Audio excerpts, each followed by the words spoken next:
Assalamualaikum warahmatullahi wabarakatuh. Perkenalkan, nama saya Lisa Maharani Hidayat, NIM 201030. Saya mahasiswa dari Universitas Nuruddin Hamzah Jambi.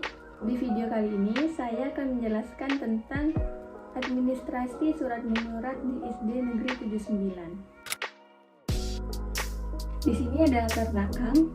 Dalam latar belakang tersebut tercantum dua hal, yaitu sistem surat menyurat di lingkup pemerintahan maupun instansi swasta pasti menggunakan metode yang berbeda, seperti mengolah surat dan arsip.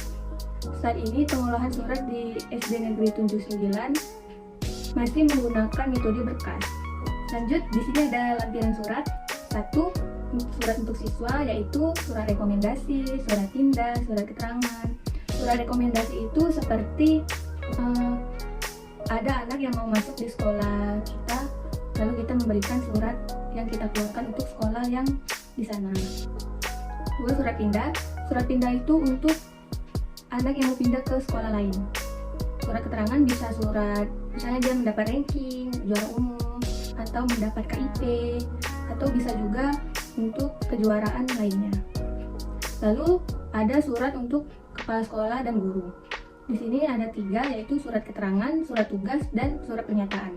Surat keterangan itu seperti surat keterangan dia mengajar, atau surat keterangan dia menjalankan dinas di luar. Surat tugas juga sama, cuman itu lebih ke formal atau untuk dinas luar yang seperti hotel, ke hotel gitu, atau seperti ke perlombaan.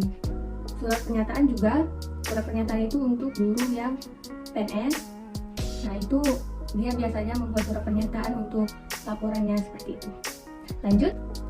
Nah, di sini ada sarana yang digunakan dalam pengolahan surat. Satu, lembar disposisi. Lembar disposisi ini biasanya digunakan untuk surat penting atau langsung ditujukan ke kepala sekolah. Nah, di situ kita mengisi apa saja isi surat dan sebagainya. Dua, ada map. Map itu gunanya untuk memasukkan surat tersebut dan lembar disposisi. Ketiga, ada buku agenda. Buku agenda ini digunakan untuk mencatat surat penting. Lanjut, di sini saya akan membahas tentang bagian-bagian surat. Ada 7 komponen, yaitu kop surat, nomor surat, tanggal surat, perihal surat, salam pembuka, isi surat, dan salam penutup. Kop surat adalah kepala bagian surat, yaitu menunjukkan ciri khas badan usaha tersebut. Lalu ada nomor surat. Setiap surat resmi yang akan kita berikan harus kita lengkapi dengan nomor surat. Lanjut ke tanggal. Tanggal digunakan untuk menunjukkan kapan surat itu dibikin.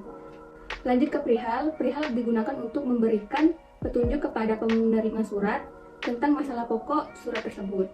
Lalu salam pembuka menunjukkan rasa hormat kepada penerima surat. Isi surat, hal ini yang ingin kita informasikan kepada penerima surat. Lalu penutup. Penutup juga untuk memberikan hormat kita kepada penerima surat. Lalu kita lanjut ke teori kepakaran. Di sini ada 4, yaitu sistem pakar, kelebihan pakar, kekurangan pakar, dan konsep sistem pakar.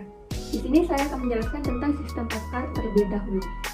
Sistem pakar adalah suatu program komputer yang dirancang untuk memodelkan komponen penyelesaian masalah yang dilakukan seorang pakar. Keuntungan sistem pakar ialah: 1. Menghimpun data dalam jumlah yang sangat besar. 2. Menyimpan data tersebut untuk jangka waktu yang lebih lama. 3. Mengerjakan perhitungan secara cepat dan akurat. Memang sistem pakar. 1. Masalah dalam sistem pakar tidak mudah untuk ditemukan. 2. Untuk membuat sistem pakar yang berkualitas tinggi, itu sangat membutuhkan biaya yang sangat besar. 3. Sistem pakar tidak 100% menguntungkan, walaupun seorang tetap tidak sempurna atau tidak selalu benar. Lalu yang terakhir, konsep sistem pakar.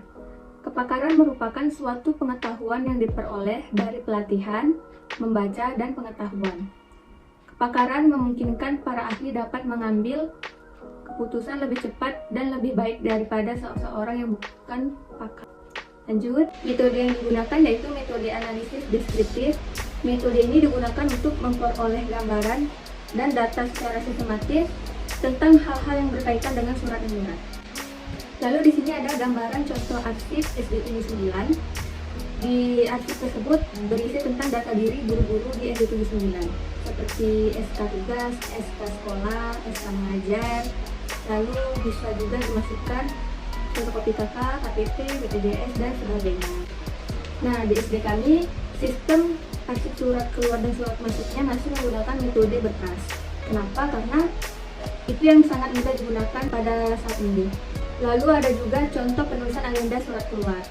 Isi dari agenda tersebut yaitu di situ ada nomor dari buku agenda tersebut, lalu tanggal kapan surat itu dikeluarkan, ada nomor surat juga. Di situ tercantum kode nomor suratnya berapa, lalu urutan di agendanya nomor berapa, kita masukkan instansi yang mengeluarkan surat dan tahun berjalan surat. Lalu ada ditujukan kepada, di mana surat itu ditujukan, misalnya ke dinas kota atau ke sekolah lain. Berdasarkan penjelasan dari saya tadi, dapat disimpulkan bahwa metode dan pengolahan arsip SD79 masih menggunakan metode berkas. Sekian video dari saya, lebih dan kurangnya saya mohon maaf. Sekian dan terima kasih.